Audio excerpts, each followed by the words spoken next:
Bonjour Emmanuel Macron. Je me permets de réagir à ton discours hypocrite et mensonger. Toi qui, paradoxalement, accuses les autres d'avoir des discours mensongers.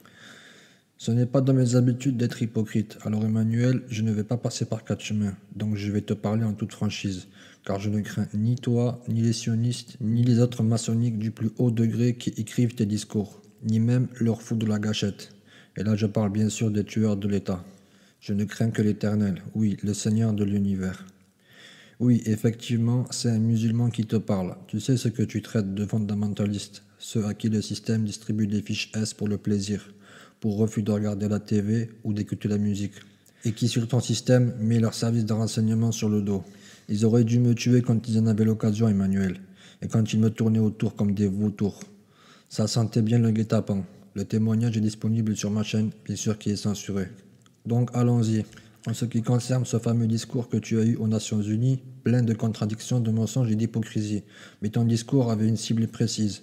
On va y arriver, Inch'Allah. Emmanuel, tu parles et tu dis que la loi du plus fort ne peut pas régler les tensions à travers le monde.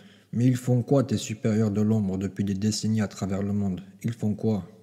Ils ne font pas couler le sang pour imposer leur gouvernement mondial à coups de bombes, d'assassinats, de manipulations, de guerres et de pression économique, jusqu'à presser certains pays comme des citrons avec des inflations au record, comme au Venezuela et où tu te fiches complètement de la faim des gens.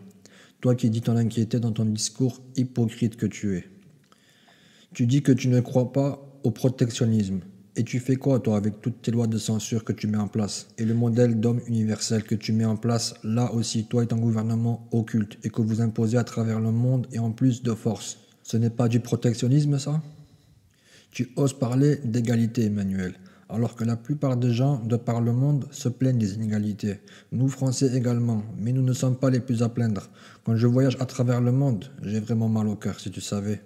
Et le pire qui nous attend est dans le futur avec vous. Quand je dis vous, c'est ta team, ceux qui sont derrière toi dans l'ombre, les sataniques de l'ombre si tu préfères. Tu as dit aussi que la seule voie qui était la plus adaptée à réussir, c'était la troisième voie. Dans cette dernière, tu oses parler de respect des souverainetés, mais tu n'as pas honte. Tu n'as de toute évidence pas froid aux yeux, à ce que je vois. Avec ce que le gouvernement de la France et des USA, enfin, tu m'as compris, le gouvernement du diable, ce que vous faites depuis des décennies à travers le monde, et encore tu oses parler de souveraineté. Tu crois que les gens sont aveugles au sujet de tous les troubles créés de toutes pièces par les sionistes et autres maçonniques les plus pervers via leurs services de renseignement pour renverser tout régime légitime? Non, ils ne sont pas aveugles. La moitié peut-être, mais il y en a beaucoup qui ne sont pas aveugles. Dans cette dernière, tu parles aussi de renforcement des coopérations internationales. Mais Emmanuel, tous les pays arabes, musulmans, africains et sud-américains vous obéissent déjà en grande partie. En effet, les chiens que vous avez choisis, enfin, que le gouvernement mondial a placés, tous ils sont en garde à vous, du nord de l'Afrique, oui, du Maroc jusqu'en Indonésie. En bref, tous les pays maghrébins et africains sont sous vos ordres, et ce, jusqu'à Johannesburg. Tu crois que tout le monde est aveugle ou quoi, Emmanuel? Et non, on n'est pas tous aveugles. Les criminels que vous avez placés dans chaque pays leur donnant l'autorisation de massacrer leur peuple en échange de qui ils peuvent se remplir les poches, eux et leurs proches, tout en empêchant toute évolution, toute infrastructure économique solide pour en faire fuir les habitants indirectement ou de force par la guerre, tout en vous laissant piller les richesses gratuitement. Et c'est ce qui provoque aussi l'arrivage des migrants, Emmanuel. Tu es un grand hypocrite. Et oui, je parle de votre nouveau système de décolonisation dans mes vidéos. En effet, depuis 1945, les guerres de décolonisation n'étaient que du vent, sauf en Indochine et au Vietnam, où vous avez pris une véritable raclée. Et vous parlez d'aide au tiers-monde. Oui, ton cadet Trump, car à ce que je vois, c'est toi qui es le patron maintenant. Lui aussi et sa chienne de Nikki Haley se permettent de couper les aides à certains pays. Mais pour qui ils se prennent? Ne craindront-ils pas le Seigneur? Pour qui vous prenez-vous? Pour qui vous prenez-vous pour priver d'aide tel ou tel pays? Vous n'avez pas honte, alors que toutes les richesses appartiennent au Seigneur et viennent des terres d'Afrique et du Moyen-Orient pour la plupart. Votre perversité n'a de toute évidence aucune limite. La Syrie, tu parles de la Syrie. Tu parles de la Syrie et tu parles de Bachar comme étant un de tes ennemis, alors que le gouvernement français envoie des troupes depuis 2014, oui, des légionnaires, pour protéger son régime contre certains rebelles, jusqu'à ce que ces derniers eux-mêmes n'y comprennent rien à ce retournement de situation. Quelle hypocrisie, car à la télévision vous racontez le contraire. Bref, Tu oses parler de la Syrie alors que tu fais bombarder des civils, ce qui fait de toi un criminel de guerre de toute évidence, tout comme Bachar, tout en jouant un cinéma, comme ça a été fait dans le passé en Algérie, où l'armée a perpétré un coup d'État sous ordre des services de renseignement français, en d'autres termes, sous ordre satanique sioniste, et en massacrant bon nombre de la population en guise de punition. Oui, en guise de punition pour avoir choisi un parti politique islamique en toute légitimité. Le peuple vous l'avait saigné, le tout en donnant une fausse image de l'islam en Algérie, à travers le monde et surtout en France.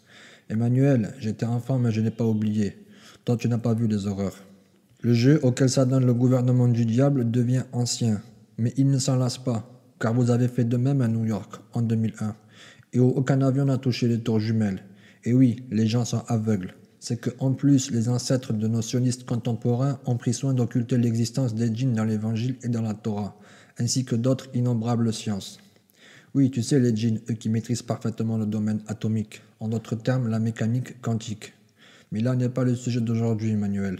De toute façon, ils sont aveugles, car même le bâtiment numéro 7, la plupart des gens n'y pensent pas. Ils mangent et boivent, assouvissent leur plaisir, ça s'arrête là. Pire que des bêtes, certains. Et même quand ces derniers ne sont pas contents, ils reminent dans leur coin, apeurés que leur maître esclavagiste ne les fouette. Enfin bref. Vous faites tous ces attentats pour pouvoir justifier vos actions et pouvoir attaquer des régimes. Et ce, jusqu'aujourd'hui, avec vos attentats sous drapeau de l'islam, comme vous êtes sans état d'âme.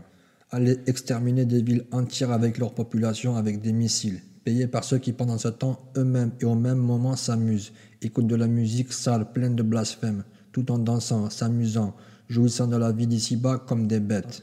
Oui, beaucoup ont été inattentifs à ce massacre, à ce génocide. Que Dieu les guide, que Dieu leur ouvre les yeux. Après tout, je ne peux pas les blâmer. C'est tout ce que je leur souhaite à certains de nos compatriotes. Car ce que vous faites subir à certains de par le monde, il se peut que bientôt vous fassiez de même avec les Français. Oui, Emmanuel, je ne vais pas te mentir, j'en ai versé des larmes. De vous voir nous faire la même chose en France, à la World Trade Center, pour pouvoir encore aller accuser l'islam et le salir, et pour aller exterminer des pays comme l'Irak, pour soi-disant tuer des méchants terroristes, que vous-même avez pris soin de les rassembler pendant de nombreux mois, voire des années. Oui, vous les avez recrutés avec votre plateforme de destruction massive. Tu sais, la plateforme israélienne Facebook qui a servi au printemps arabe. Puis, vous avez lancé l'assaut en 2016. Ce qui fait donc de cette plateforme israélienne et surtout de son PDG, Marc, le principal coupable de tous les jeunes qui sont partis, endoctrinés par un djihad armé. Donc je ne les blâme pas, mais franchement beaucoup d'entre eux étaient jeunes, et souvent sur la connaissance du livre. Et quand ces derniers voulaient revenir, je parle bien sûr des quelques femmes survivantes, tu ne voulais pas, je me rappelle, tu ne voulais pas les récupérer. Tu les as laissés se faire violer et être condamnés à mort. Tu as un cœur en pierre, toi et tes proches, pire encore que de la pierre. Et heureusement que tu n'as pas parlé de l'Irak et des villes que tu as exterminées, toi et tes collègues. Heureusement que tu n'as pas fait l'hypocrite à ce sujet, que tu as bien fait d'éviter. Et après tu parles de gagner la paix sous l'égide des Nations Unies. Quelle blague, quelle fourberie. Vraiment, votre hypocrisie devient fatigante. Il devient fatigant votre cinéma, Emmanuel. Et tu précises que le tout doit être fait sous l'état garant d'Astana, cette ville satanique. Et comme si c'était pas assez clair, tu précises que ça doit se faire avec la communauté internationale à travers le small group. But who are they, this small group? Because we people want to know, Emmanuel. Mais tu sais quoi? Ne te fatigue pas. On les connaît, ton petit groupe. C'est bien sûr les notables de notre époque contemporaine, ceux qui sont soumis à Iblis. Ne t'en fais pas. Allah, gloire à lui, nous en a informé des notables. Oui, ils ont plusieurs fois dans le passé été coupables des pires corruptions, complices des tyrans comme vous. Les textes sacrés en parlent eux-mêmes. Je continue. Tu oses parler de la Libye, sans avoir honte, là encore, alors que vous avez renversé un pays qui avait l'économie la plus forte d'Afrique, tant dans l'agriculture que dans la communication et dans l'énergie. Et tu dis que les Libyens sont venus à Paris et qu'ils se sont engagés à tenir des élections, qui devront être prises également sous l'égide des Nations Unies et de leurs voisins à eux. De quels voisins tu parles? Des chiens qui servent de général des armées en Algérie? C'est de ces assassins que tu parles, Emmanuel? Ou du chien qui sert de président en Égypte? Dis, parce qu'on veut savoir. Et ces Libyens, c'est qui ces Libyens? Est-ce ceux qui vous ont aidé à faire le coup d'État ou des nouveaux acteurs qui se sont soumis à vous? Dis, Emmanuel, certains aimeraient savoir la vérité. Tu parles aussi de terrorisme. Je n'ai même pas envie de m'attarder sur ce sujet car c'est bon. Les attentats portant la signature des sionistes et autres maçonniques via leur service de renseignement, ça commence à devenir ancien, comme dit plus haut. Et comme dit plus haut, tu devrais aller raisonner ton ami Marc, d'ailleurs qui m'a supprimé mon compte au bout de 4 jours, quant à mes discours de vérité, et aux 3000 personnes qui me suivaient à travers le monde. Comme il est pervers. Son équipe supprime la vérité qui met en péril l'Empire et laisse les vidéos de propagande que j'ai découvertes par centaines au mois de septembre.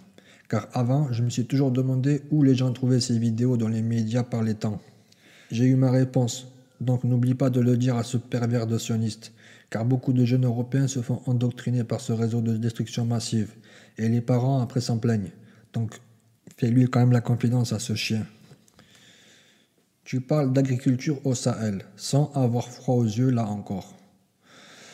Alors que vous avez renversé le régime de Kadhafi, là encore qui avait fait des prouesses dans ce domaine, qui avait commencé à faire évoluer toute l'agriculture de l'Afrique subsaharienne avec l'exploitation de l'eau souterraine. Tu sais, l'eau dont le gouvernement mondial empêche l'accès, pour éviter la vie en autarcie de certains, et donc leur liberté. Vous le faites dans le seul but de domination mondiale. Comme dit plus haut, vous êtes sans état d'âme. Le Seigneur, gloire à lui, n'a pas fait le poids d'un atome en erreur. Il n'a rien oublié de nous dire. Gloire à son nom. Allahu Akbar. Donc, là encore, dis plutôt que tu parles de l'agriculture de l'uranium et autres stratégies occultées au peuple. Tu en prends des vérités dans la figure aujourd'hui, Manuel.